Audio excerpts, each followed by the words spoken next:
राधे राधे। जय श्री कृष्णा। आज श्रीमद् भगवत गीता का दूसरा अध्याय मैं आपको सुनाने जा रही हूँ।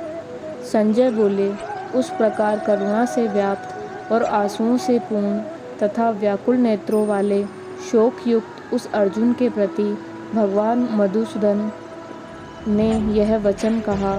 श्री भगवान बोले, हे अर्जुन, तुझे इस समय में यह मोह किस हेतु से प्राप्त हुआ, क्योंकि न तो यह श्रेष्ठ पुरुषों का आश्रित है और न स्वर्ग को देने वाला और न कीर्ति को करने वाला ही है। इसलिए हे अर्जुन, नपुंसकता को मत प्राप्त हो, तुझमें यह उचित नहीं जान पड़ती। हे परतप हृदय की तुच्छ दुर्बलता को त्याग कर युद्ध के लिए खड़ा हो जा। अर्जुन बोले, हे मधुसूदन, मैं रणभूमि में किस प्रकार बाणों से भीष्म पितामह और द्रोणाचार्य के विरुद्ध लड़ूंगा, क्योंकि हे अरिसूदन, वे दोनों मेरे ही बड़े ही पूजनीय हैं। इसलिए इन महानुभाव गुरुजनों को न मारकर मैं इस लोक में भिक्षा का अन्न भी नहीं खाना कल्याणकारक समझता हूँ, क्योंकि गुरुजनों को मारकर भी इस लोक में रुधिर से सने हुए अर्थ और काम रूप भोगों को भी तो भोगूंगा। हम यह भी नहीं जानते कि हमारे लिए युद्ध करना और न करना, इन दोनों में से कौन सा श्रेष्ठ है, अथवा यह भी नहीं जानते कि उन्हें हम जीतेंगे या हमको वो जीतेंगे। और जिनको मारकर हम जीना भी नहीं चाहते, वे ही हमारे आत्मीय धृतराष्ट्र के पुत्र हमारे मुकाबले में सामने खड़े हैं। इसलिए कायरता रूप दोष से अपहत हुए स्वभाव वाला तथा धर्म के विषय में मोहित चित्त हुआ मैं आपसे पूछता हूँ कि जो साधन निश्चित कल्याणकारक हो वह मेरे लिए कहिए, क्योंकि मैं आपका परम शिष्य हूँ। इसलिए आपके शरण हुए मुझको भिक्षा दीजिए, क्योंकि भूमि में निष्कंटक धन धान्य से संपन्न राज्य को देवताओं के स्वामीपने को प्राप्त होकर भी मैं उस उपाय को नहीं देखता हूँ जो मेरी इंद्रियों के सुखाने वाले शोक को दूर कर सके। संजय बोले, हे राजन, निद्रा को जीतने वाले अर्जुन अंतर्यामी श्री कृष्ण महाराज के प्रति इस प्रकार कहकर भी श्री गोविंद भगवान से युद्ध नहीं करूँगा, यह स्पष्ट कहकर चुप हो गए। हे भरतवंशी धृतराष्ट्र, अंतर्यामी श्री कृष्ण महाराज दोनों सेनाओं के बीच में शोक करते हुए उस अर्जुन को हंसते हुए से यह वचन देकर बोले। श्री भगवान बोले, हे अर्जुन, तू न शोक करने योग्य मनुष्यों के लिए शोक करता है और पंडितों के से वचनों को कहता है, परंतु जिसके प्राण चले गए हैं उनके लिए और जिनके प्राण नहीं गए हैं उनके लिए भी पंडित जन शोक नहीं करते। न तो ऐसा ही है कि मैं किसी काल में नहीं था, तू नहीं था, अथवा राजलोक नहीं थे, और न ऐसा ही है कि इससे आगे हम सब नहीं रहेंगे। जैसे जीवात्मा की इस देह में बालकपन, जवानी और वृद्धावस्था होती है, वैसे ही अन्य शरीर की प्राप्ति होती है। उस विषय में धीर पुरुष मोहित कभी नहीं होता।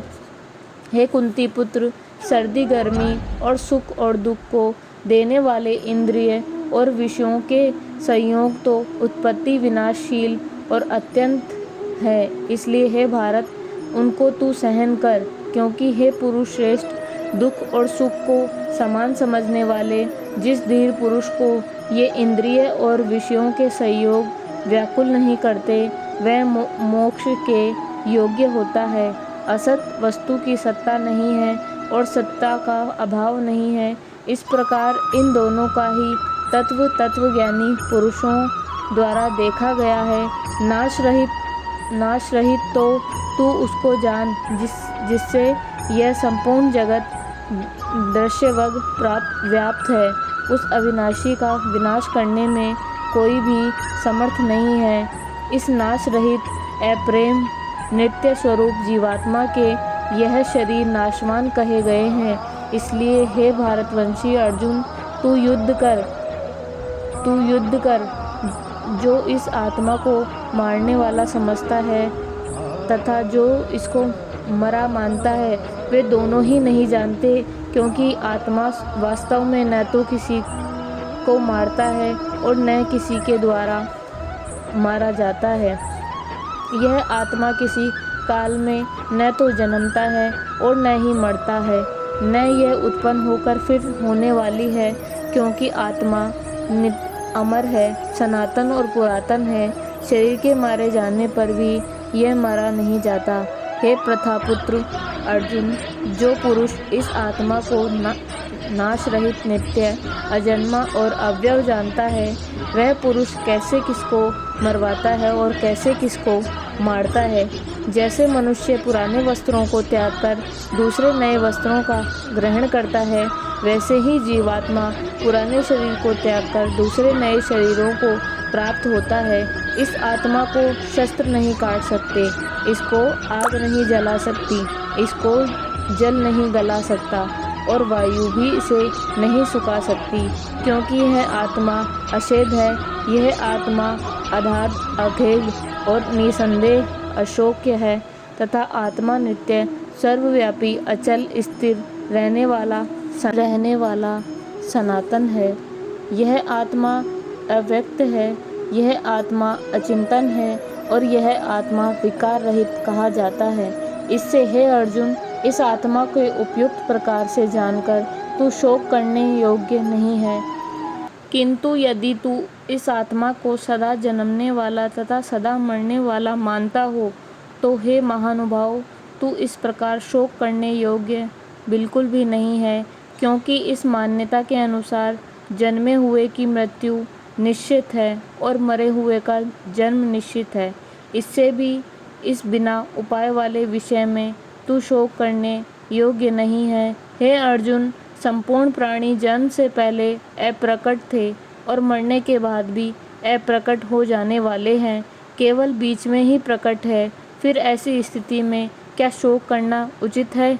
कोई एक महान पुरुष ही इस आत्मा को आश्चर्य की भांति देखता है और वैसे ही दूसरा कोई महान पुरुष ही इसके तत्व का आश्चर्य के भांति वर्णन करता है तथा दूसरा कोई अधिकारी पुरुष ही इसे आश्चर्य की भांति सुनता है और कोई तो सुनकर भी इसको नहीं जान पाता है। हे अर्जुन, यह आत्मा सबके शरीर में सदा ही अव्यक्त है। इस कारण संपूर्ण प्राणियों के लिए तू शोक करने योग्य नहीं है तथा अपने धर्म को देखकर तू भय करने योग्य नहीं है। अर्थात तुझे भय नहीं करना चाहिए, क्योंकि क्षत्रिय के लिए धर्मयुक्त युद्ध से बढ़कर दूसरा कोई कल्याणकारी कर्तव्य नहीं होना चाहिए। हे पार्थ, अपने आप प्राप्त हुए और खुले हुए स्वर्ग के द्वार रूप इस प्रकार के युद्ध को भाग्यवान क्षत्रिय लोग ही पाते हैं। किंतु यदि तू इस धर्मयुक्त युद्ध को नहीं करेगा तो स्वधर्म और कीर्ति को खोकर पाप को प्राप्त होगा तथा सब लोग तेरी बहुत कला तक रहने वाली अपकीर्ति का भी कथन करेंगे और माननीय पुरुष के लिए अपकीर्ति मरण से भी बढ़कर है और जिनकी दृष्टि में तू पहले बहुत सम्मानित होकर अब लघुता को प्राप्त होगा, वे महारथी लोग तुझे भय के कारण युद्ध से हटा हुआ मानेंगे। तेरे वैरी लोग तेरे सामर्थ्य की निंदा करते हुए तुझे बहुत से न कहने योग्य वचन भी कहेंगे। उससे अधिक दुख और क्या होगा? या तो तू युद्ध में मारा जाकर स्वर्ग को प्राप्त होगा अथवा संग्राम में जीतकर पृथ्वी का राज्य भोगेगा। इस कारण हे अर्जुन, तू युद्ध के लिए निश्चय करके खड़ा हो जा। जय पराजय, लाभ हानि और सुख और दुख को समान समझकर उनके बाद युद्ध के लिए तैयार हो जा। इस प्रकार युद्ध करने से तू पाप को नहीं प्राप्त होगा। हे पार्थ, यह बुद्धि तेरे लिए ज्ञान योग के विषय में कही गई और अब तू इसको कर्म योग के विषय में सुन। जिस बुद्धि से युक्त हुआ है, तू कर्मों के बंधन को भलीभांति त्याग देगा अर्थात सर्वदा नष्ट कर डालेगा।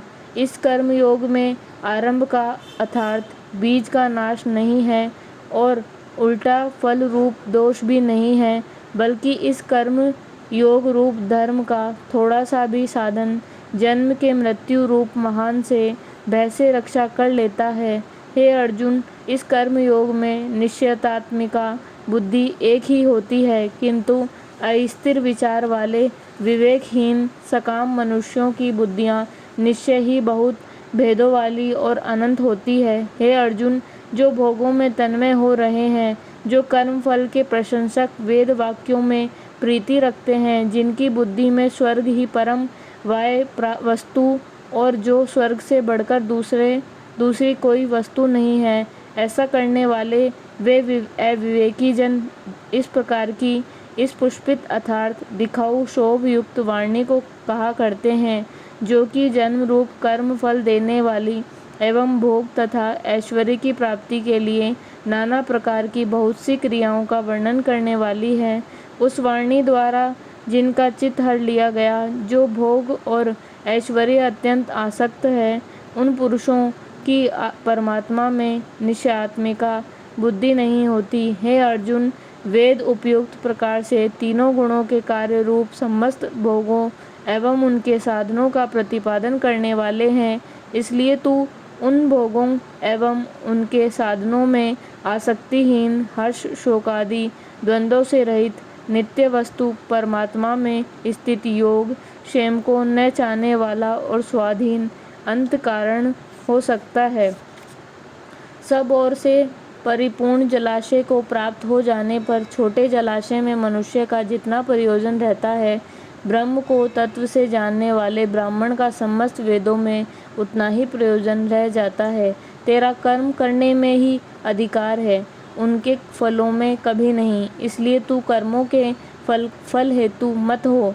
तेरी कर्म न करने में भी आसक्ति न हो। हे धनंजय, तू आसक्ति को त्याग कर तथा सिद्धि और असिद्धि में समान बुद्धि वाला होकर योग में स्थित हुआ कर्तव्य कर्मों को कर समत्व की योग कहलाता है। इस समरूपी बुद्ध योग सकाम अकर्म अत्यंत ही निर्म श्रेणी का है। इसलिए हे धनंजय, तू समबुद्धि में ही रक्षा का उपाय ढूंढ, अर्थात बुद्धि योग का ही आश्रय ग्रहण कर, क्योंकि फल के हेतु बनने वाले अत्यंत दीन है।